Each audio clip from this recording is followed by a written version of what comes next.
So I'm up in the Chatsworth Mountains. Here's the famous, one of the tunnels. It's now got cameras and completely quarantined off for safety. I would be curious to find out if there were ever any accidental deaths of people going in and out of there. Not to say that it's not dangerous being in a tunnel when a train's going through it, but just a curious notion. So you kind of see around it, give you a view. I'm going to give you a little tour, segmented. I'm going to get up there. The creme de la creme prize is up there at that tree. But I got to get over here because there's something I want to show you first in this vicinity. But before I even get up there, I want to show you this.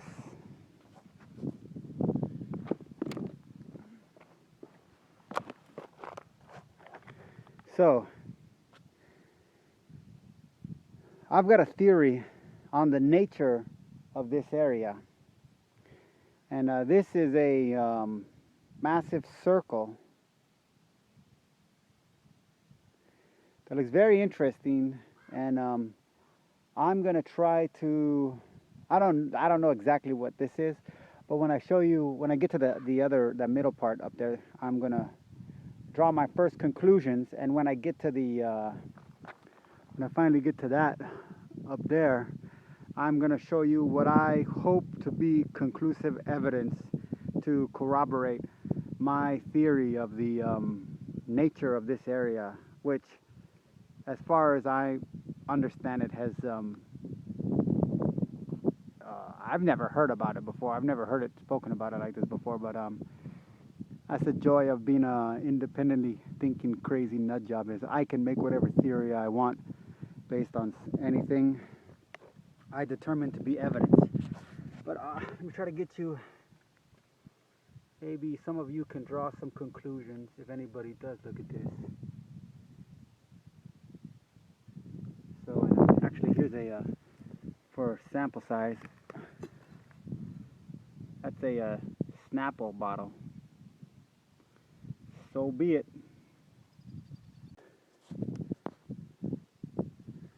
Actually, this is it kind of contributes to what I'm going to get to up ahead. This is a massive boulder that used to be in one segment that is now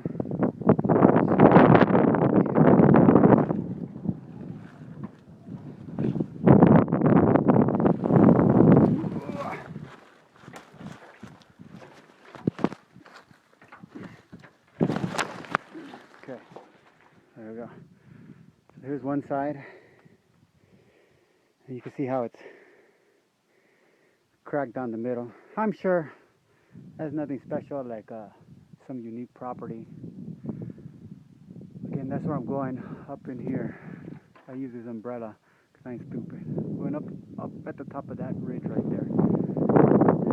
In fact, over there where that tree is, if I'm not mistaken, right on that ledge, that's pretty nice. That's designated by being painted on the ground, and Stoner's Point, pretty nice area. So just this rock is see a bunch of little like mini rocks stuck inside of it, pebbles stuck inside of it. So this is not what I'm looking for, but this is very similar to what I'm initially looking for. These are larger, but as you see, there are three nice indentations, almost in the shape of circles. And if you look down there, originally came from over there. See that building right there? Around that side, I came over this way because of the tunnel over here. Had to come up these mountains. I decided to walk down instead of straight up because I wanted to catch that first one. This hill, I was on the other side of it. And if you can see, I'm gonna jump down here right now and show you closer, but I'm gonna cut it real quick to do it. Now I'll just do it. So this is these three things. Actually, what I am going to do is I'm going to put this in here, though, for the sake of jumping. Okay. So, I got to take this bag out. Okay. Now, depending on the quality of the camera, the first hole, a circle thing, is right about somewhere right around here. Actually, that might be it right there. I think that is it right there. So now that's the other location. That's the last location that I'm going to go to, where I'm going to draw my final conclusion. But this gives you an overview of the whole scene. Pretty good. See the rocks. Another rock with these cracks down the middle of them. These are very interesting here, like these part with a bunch of little rocks. The only word I can come up with is compressed into them. So, alright.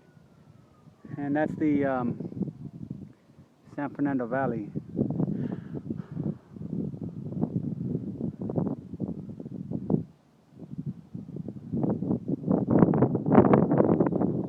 So, alright, let's get it. So these are the primary ones that I was looking for. I'm about to go, essentially, give you an idea. I am not going up this way. There's a very easier way to get up there. And I'm not necessarily going for those ones. But those, I see 4. You see another one up there.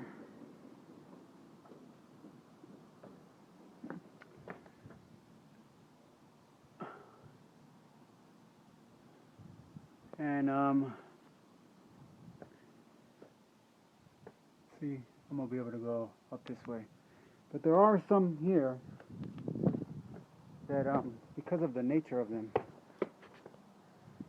there's this guy right here, and this is interesting because of the rock in the middle. This in the middle, and this one has the remnants, which means that there could be a greater body of it that deeper in there. But I'm gonna stop right now for the sake of argument. There's the backside of that, and over there is the 101 freeway. All right.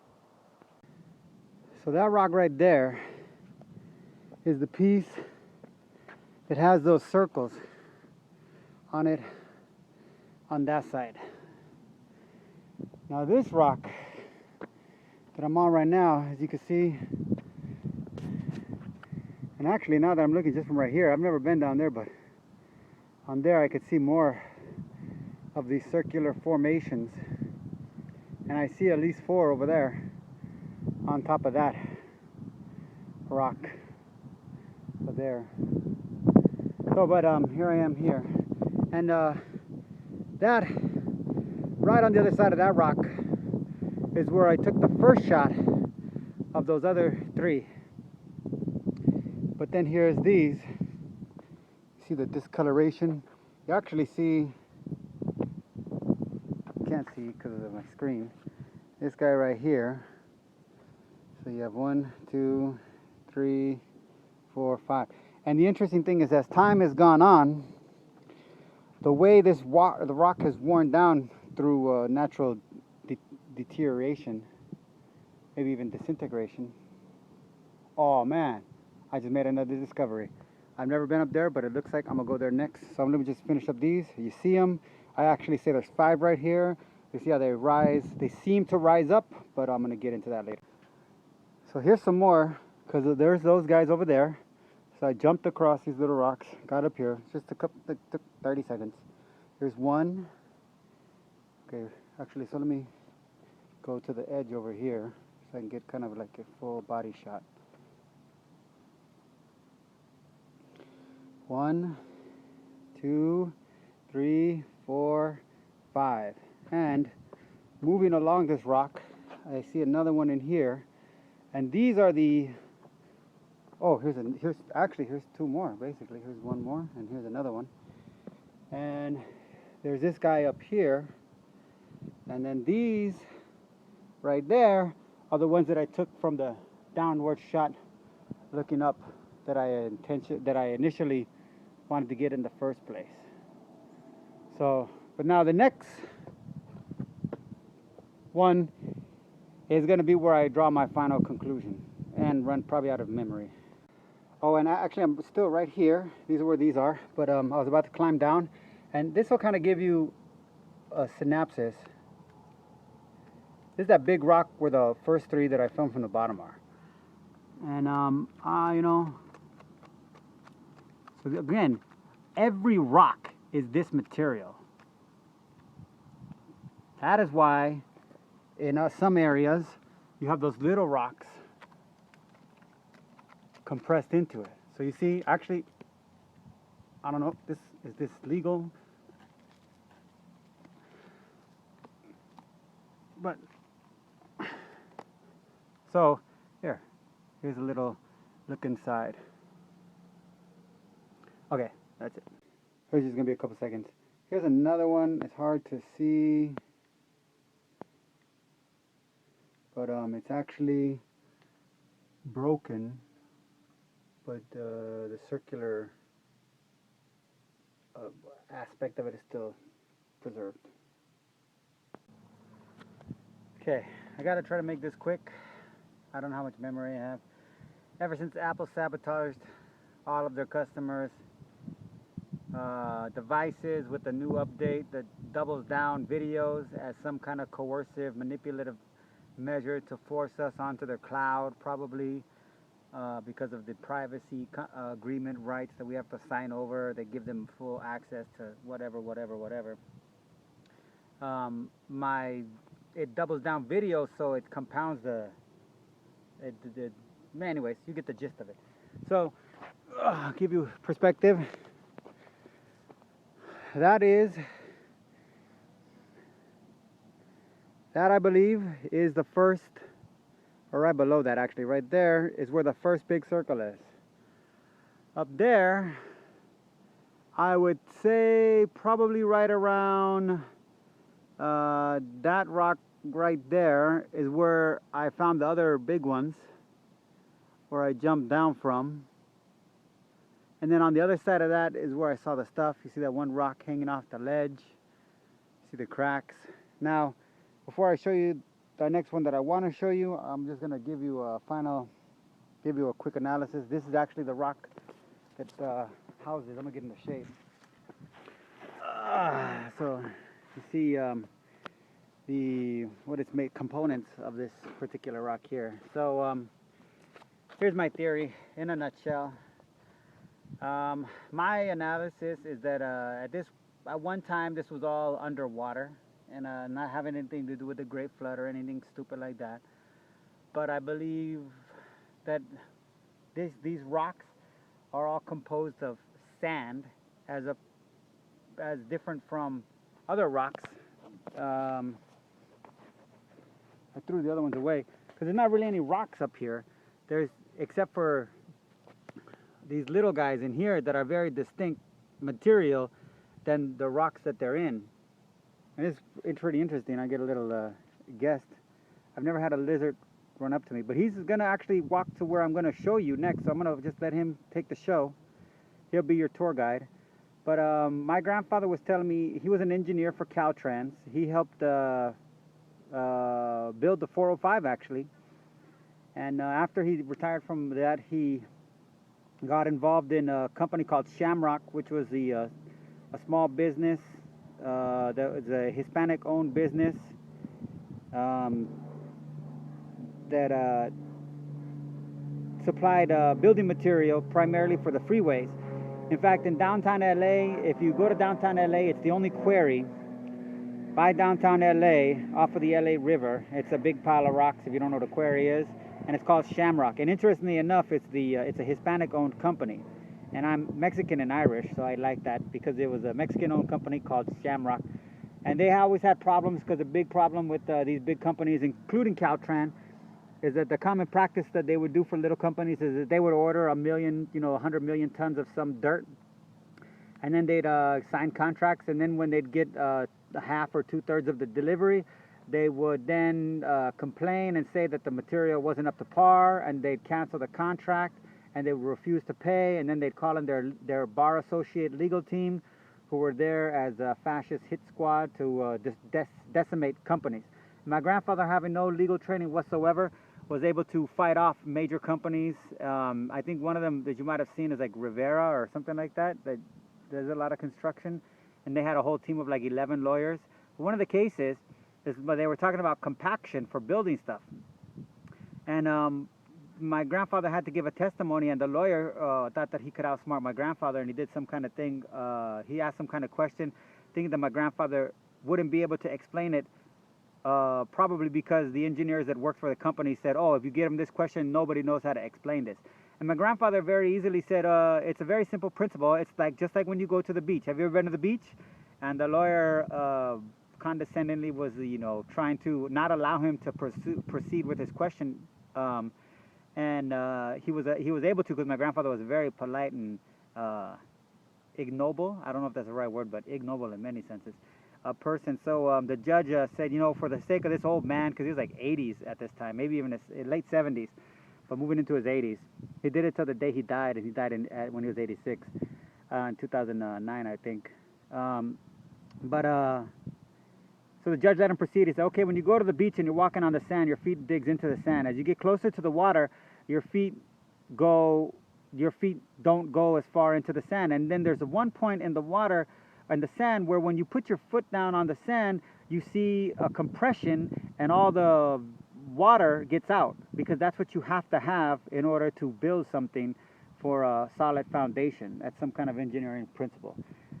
So my notion is that those things over there are compression effects from large dinosaurs.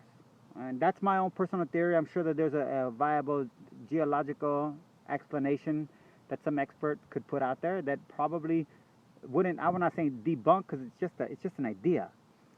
But on that notion, all of this is sand, was sand at one time. And the reason I took a picture of that rock that split in half, that big boulder, is because as whatever the water was, the body of water that was here, as it went into a real recession, not some economic recession, but a real recession, and the rock, the sand essentially hardened almost like a concrete style thing. The wetter the parts that stayed wet would not be able to sustain the weight of the parts that got dry, and then you'd have this cracking effect, and you get these literally. That's why I showed you that by those other ones, it's sand. It's really sand. And then when you look at this is just like if you go to Zuma and you see the rocks on the beach. These rocks really got stuck in the sand. And then to top it all off, I say, here, this is the creme de la creme, if I could claim a creme de la creme, and I assert that this is a camel print. And I could be, a million years wrong, and I could be an idiot, but I have the ability to think freely and think whatever I want, even before I come to a final conclusion.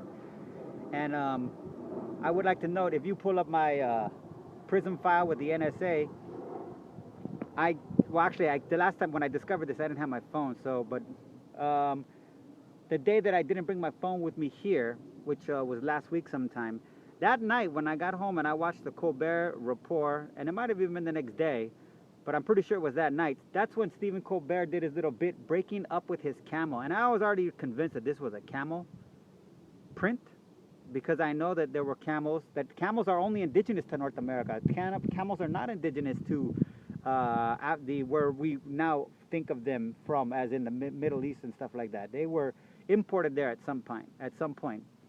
That is left not even for discussion, so it's a closed deal. But this is, I say, a camel print in Chatsworth. And I'm sure that there's a whole slew of other things, of beautiful artifacts that are in this. And I think that there's an amazing history that is being ignored, probably because of religious influences more than anything else. Not to mention corporate interest now, because again, this area is in, by definition of the NRC's own claims, this area should be quarantined as a result of the nuclear disaster, which stands as the first historic, the first nuclear reactor meltdown of the nuclear age, and the Santa Susana or Box Canyon that was done with Rocketdyne and the Pentagon, and covered up for a lot of years. And it's still covered up because life goes on, but there should be a quarantine area of a minimum, if you want to take Fukushima's first reaction when they didn't realize how big it was, of 12 miles. And then their second reaction, which was supposed to be to show that they were really serious, was 24 miles.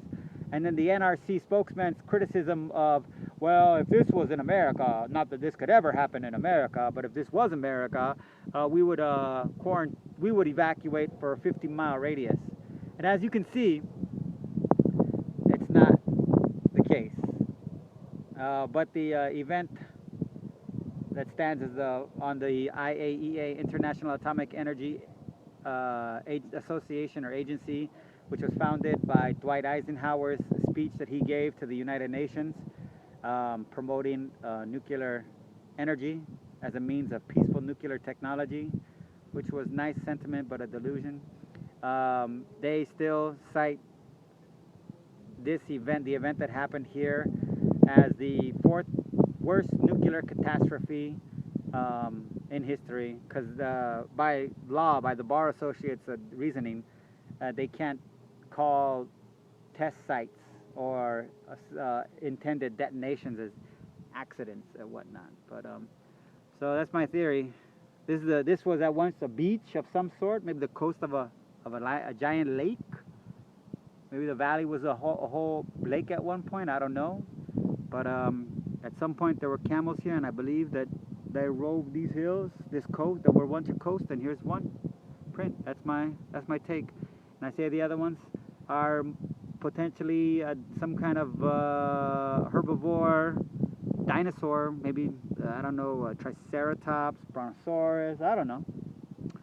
Just throwing ideas out there. But that's it. That's my tour for the day.